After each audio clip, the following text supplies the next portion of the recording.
Personal loan લેતા પહેલા 4 ધ્યાનમાં રાખવા જેવી બાબતો, નહીં તો થઈ શકે છે મોટું નુકસાન.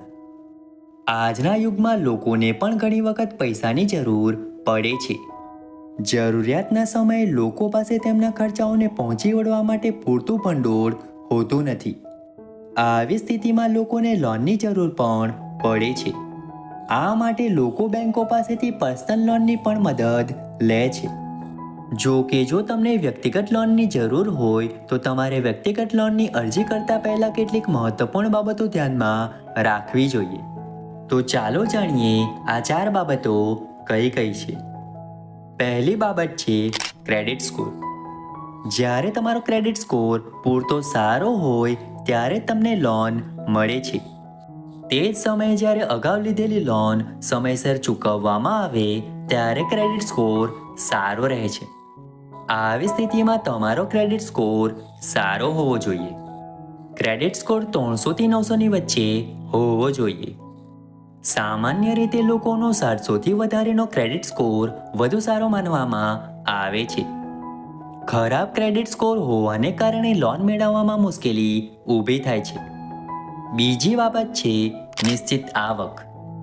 લોન લેતા પહેલા ધ્યાનમાં રાખો કે બેંક અથવા નાણાકીય સંસ્થા તમારી આવક સ્થિર છે કે નહીં તે પણ જુએ છે. આવી સ્થિતિમાં જલ્દીથી નોકરી છોડવાનું ટાળો. એ પણ ખાતરી કરો કે તમે સ્થિર આવક મેળવી શકો છો.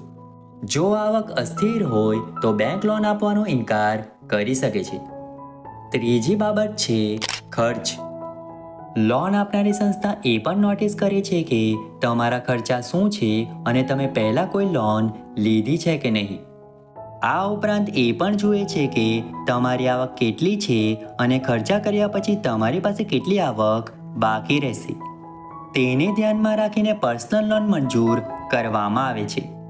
આવી સ્થિતિમાં તમારા ખર્ચને નિયંત્રણમાં રાખો. ચોથી બાબત છે વ્યાજ દર. અલગ અલગ બેંકો પર્સનલ લોન પર અલગ અલગ વ્યાજ દર ઓફર કરે છે.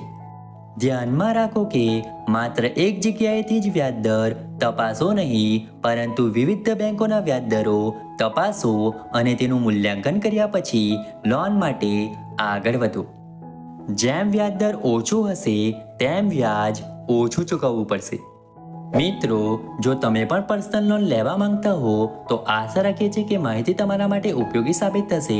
વિડીયો ગમ્યો હોય તો વિડીયોને લાઇક કરીને ચેનલને સબસ્ક્રાઇબ અથવા ફોલો કરવાનું ભૂલતા નહીં.